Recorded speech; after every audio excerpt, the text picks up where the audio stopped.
Welcome to the No Budget Indie Filmcast, where we dip into the independent film universe so that you don't have to. Will you agree with our panel, or will our panel agree with each other? You have to tune in to find out. I am Milo Dennison, and with me is Claire Milan. Hello. And joining myself and Claire is Cathal Feeney. Hello. Today, we are looking at a film called In the Time It Takes to Get There. Now, what this is this is actually a short film that's based off of a movie poster, which is based off of a contest. So Adobe at some point in time basically said, hey, we're going to have a contest and design a movie poster. And so this person designs this movie poster, and then they decide to turn it into a short film. And Zach Braff is the one who makes it into a short film. So if most people know Zach Braff from Scrubs, is probably the big film that or TV show that everybody knows him from. And he also did Garden State, which I think is a fantastic film. So he wrote and directed this. It also includes Alicia Silverstone, who of course we all know from Clueless, Florence Pugh, who I think we probably know from various period films, and who's the other girl? I can't think of the name of the other girl in it. But anyways, there's another person in it as well. Takes place back in the turn of the century, the 1800s, and it follows a socialite who is an influencer of the day. And so it's kind of a piss take on modern day influencers, how we're, getting all dolled up and putting on outfits and ready to get to do an Instagram picture that's going to be posted for something like that. So she wakes up and she's kind of, bitching about having to be an influencer, but her manager or agent or whoever the lady is that's in charge of her kind of rushes her out of the house. They get her all dolled up and get her, ready for this picture for a photo. And that's kind of more or less the film. It is, like I said, it's a bit of a piss take on modern social media and this whole concept of influencers and what makes somebody famous for not really doing anything other than taking pictures of themselves. Yeah, I think it was it was really interesting. Like, I loved the idea of the competition, and I saw the poster, and the poster was fairly simple, just that they'd had like a pencil, I think a notebook and scissors and a candle, and he basically, Zach Braff, took the winning poster and just literally put the objects into the piece. It was interesting in that respect. But it was very like The Favorite. It was like a copy of. Did you see The Favorite? I don't know if, it won an Oscar. It's with Emma Stone in it, and Olivia Colman won an Oscar for it. I don't know, and I don't know if, anyway, it's a really famous. I know of the film. Yeah, exactly. Yeah, I know of it. But just Element Pictures. What? Was this Element Pictures? Is that the Irish production yes, company? There was an Irish. Yes, it was actually. I think it was Ed Guiney. They did it. Yeah. And Robbie Ryan was the cinematographer in The Favourite as well, I think. But it's very similar to this, so it's similar energy, similar look. So I'd say he was influenced by it. And I love Florence Pugh. I don't. Sorry, her surname. It's hard to pronounce. Did I mispronounce it? I don't know how to pronounce it, but I know actually they're going out in real life as well. They're a couple, Zach Braff and and Florence are. Florence. Yeah, they're a couple. Okay. Yeah, but it was luscious to look at, beautiful colors. It was a really interesting take on influencers, and I love.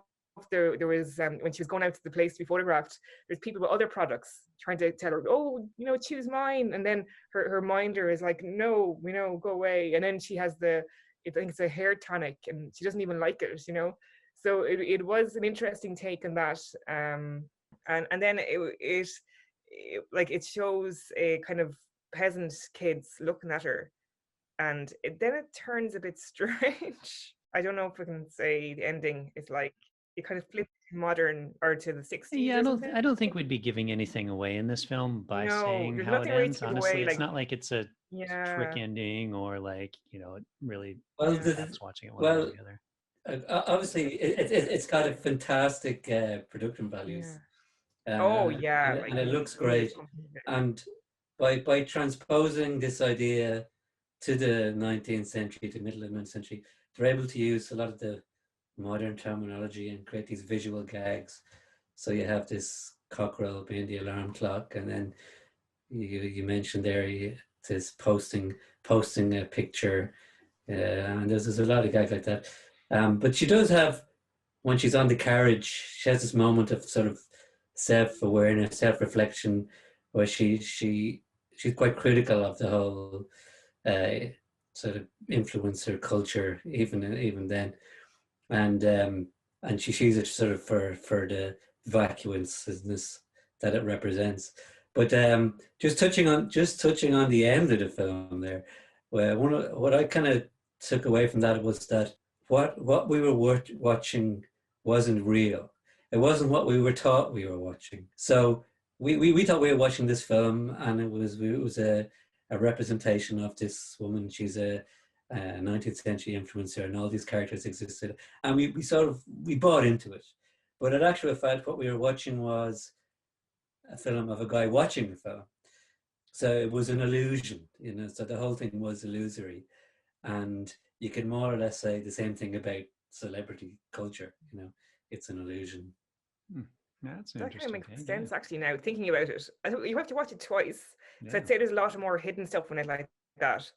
Like, yeah, that it is an illusion, but it was like it certainly there was an awful lot of money pumped into this. You can just see it, and it's funny. I don't know if you ever watched Florence Pugh in Little Women, but she's the same energy. She's such a great kind of comedic energy that this character needed to pull this off, and it was I love the bit where they had to post it in time. Do you know the way? Yeah. And then they had like an hour. It was just so clever, and they had to get it up in time. You know the way, before the deadline or something.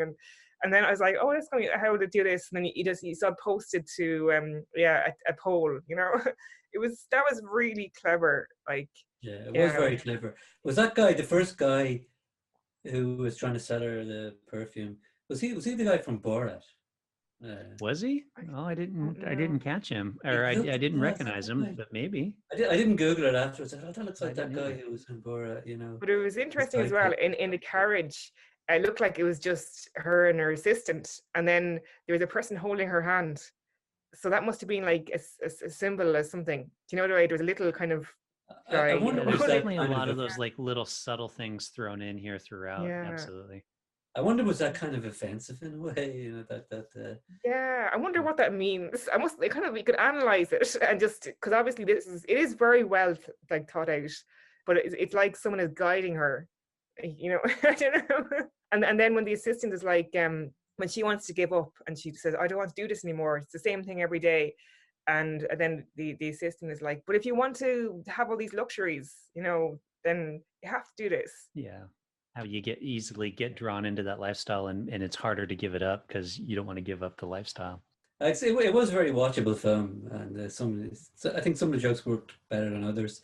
So, for instance, that one with the music, that's been done quite a few times. Oh yeah, yeah. But and then the owl. I mean, I want to make a film where I say, "Get me the owl." Like, obviously, money wasn't an object for this film, but it looked amazing too. Yeah, it really did. Yeah, it felt like, I mean, not full on film, but more of a skit, but super well produced skit. Like, I thought that too. Actually, I was thinking this could be a Saturday Night Live skit with a really high production value. Yeah, but it did lampoon the whole culture ultimately, even though it was fun. It was a fun take. I think there was enough there to say that they were really ripping the piss out of the whole thing. And they knew that as well. Like I thought the tone was very good. Like because they had to go all in or nothing for this to work. They couldn't be half measures. And then it's interesting because like afterwards they went back to the poster and they used all the stuff. And then she was cutting out. She was trying to come up with words in the carriage, the assistant, and she was cutting something out. And then she found 3 like buzzwords for the product. And it was just. Oh yeah, when she's like, tell me what to say. It was score, wasn't it? Yeah, cuts out the like hashtag. Yeah. That was very well done. Actually, that was a good scene there.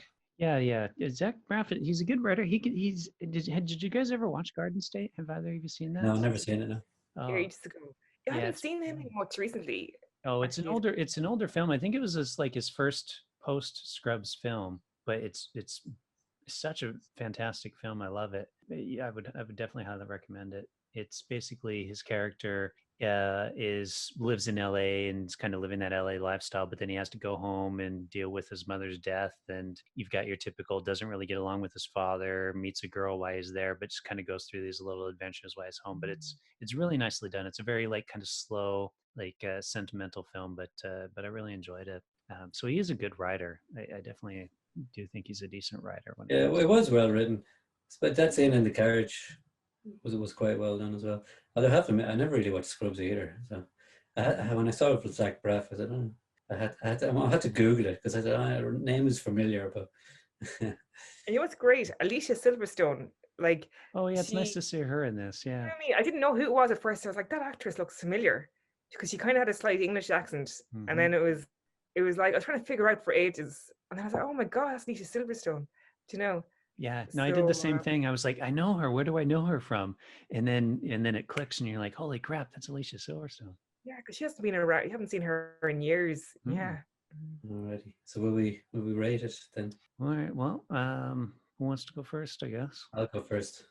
I must say I did like the way it ended, and there was enough there to make me overall like the film. So I'll give it 4 stars. And for me, I thought the production values were really high, and I loved the pacing of it and the wittiness of it, and also the acting as well. It was just really really good. I'll give it, I think, 3.5 stars. Boy, I'm kind of a toss up between 3 and 4 as well. I don't want to do a 3.5. But I think I'm going to. I think I'm going to go 3.5 as well. Like, yeah, it was really nice. It was a fun, little thing to watch. Didn't take itself seriously. Yeah, good 3.5. Good solid 3.5. Can I make my 3.5 just so we're all the same? We're on the You're same all page. the So, same.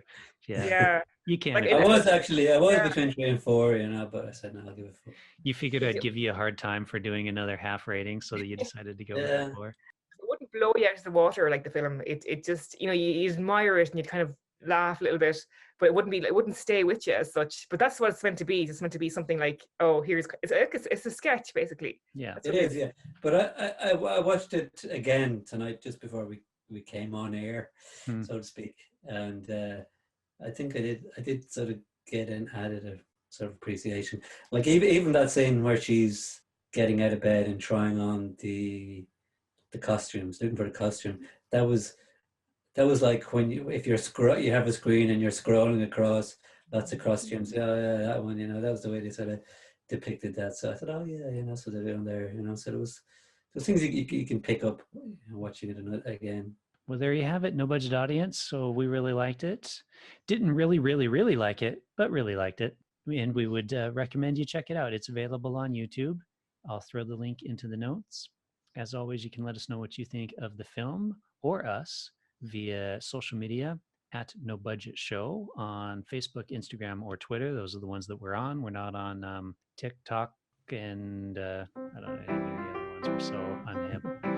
But those are the 3 we went with. So let us know what you think. And with that, we will say goodbye and see you next time. Ciao. Goodbye.